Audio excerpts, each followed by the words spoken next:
आप सभी को जय मसीह की। आशा करते हैं आप सभी लोग ठीक होंगे। मेरे खुदा बाप ने आप सभी को संभाल के रखा होगा, यह हम विश्वास करते हैं। और आइए इस सुबह के समय में हम कुछ 2-4 मिनट का ये वीडियो हम आपके साथ में शेयर करना चाहते हैं और कुछ बातें बाइबल से आपको हम बताना चाहते हैं। तो क्या आप तैयार हैं? अगर आप तैयार हैं तो प्लीज़ इस वीडियो को आप ध्यान से सुने। एक छोटा सी बात हम आपके सामने शेयर करना चाहते हैं। हम बताना चाहते हैं भजन संहिता उसका 15 अध्याय उसका पहला आयत से मैं आपको एक पहला आयत आपको पढ़ के सुनाना चाहते हैं और वहाँ पर क्या लिखा हुआ है आप ध्यान से सुनिएगा। हे परमेश्वर, तेरे तंबू में कौन रहेगा? तेरे पवित्र पर्वत पर कौन बसने पाएगा? यहाँ पर परमेश्वर का वचन कहता है कि हे परमेश्वर, तेरे तंबू में कौन रहेगा और तेरे पवित्र पर्वत पर कौन बसने पाएगा? My dear friends and sisters, brothers,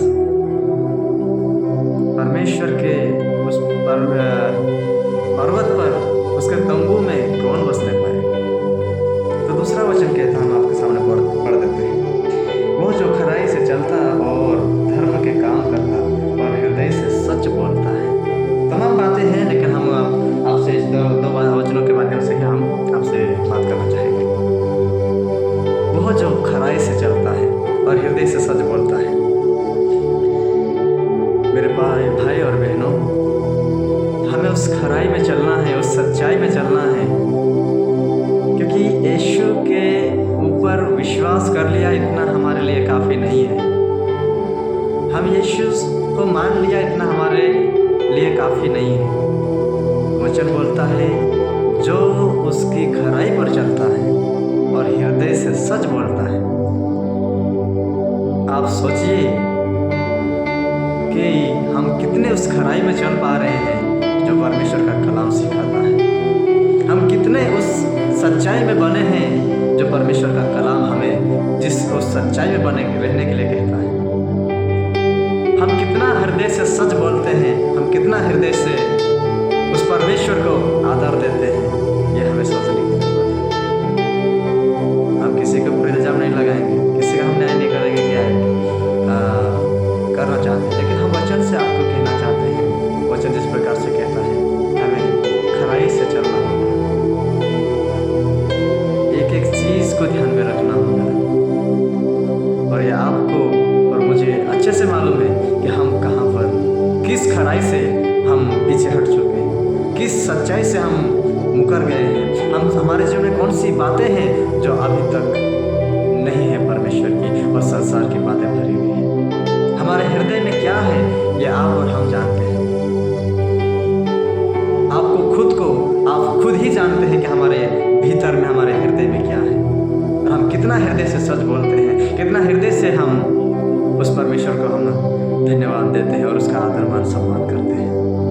अगर मेरे भाई और मेरी बहनों, उसके पर्वत पे अगर बैठना है, उसके पवित्र तंबू में अगर हमें विराजमान होना है, उसकी छाया में अगर हमें जाना है, उसके स्वर्ग राज्य को अगर हमें हासिल करना है, तो इस वचन को मानना पड़ेगा। और हमें जो परमेश्वर का कलाम कहता है कि खराई से चलना है, हृदय से सच बोलना है, और तमाम बातें हैं आगे।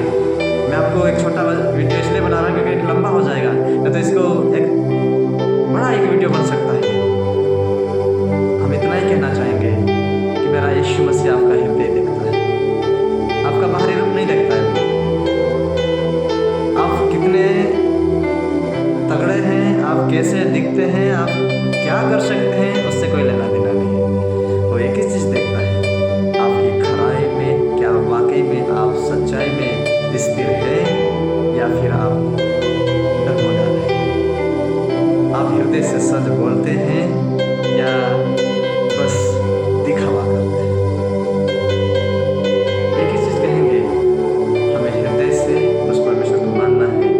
अगर हम खराई से चलेंगे और हृदय से मानेंगे, परमेश्वर आपका और मेरा हमें उस पवित्र तंबू में हमें विराजमान देगा, हमें स्थान देगा और वह हमें हर समय हर घड़ी संभालने वाला परमेश्वर है। और यीशु मसीह कभी नहीं भूलने वाला है।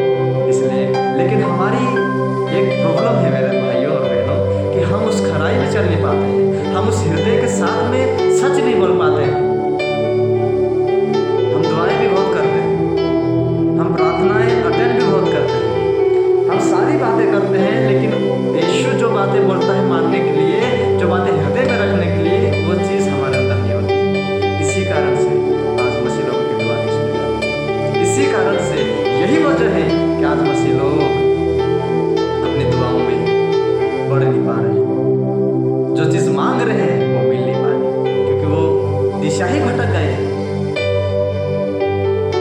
इसलिए हमें ये मुख्य बात है, जिस प्रकार से गलातियों की किताब और 5 उसका 22 में लिखा है, तमाम 9 वरदान जो बताए गए हैं, प्रेम, धीरज, कृपा, भलाई, नम्रता, संयम, विश्वास, ये सारी बातें अगर हम में हो तो हम एक यीशु के जैसे बनते जाएंगे और यीशु के उस पर्वत पर, उस तंबू में हम विराजमान होने पाएंगे। आशा करता हूँ एक छोटा संदेश मैं आपके बीच में बांटना चाहता था, और मैं यही चाहता हूँ कि आप उस परमेश्वर को जो आप मानते हैं, आप उस पर विश्वास करते हैं,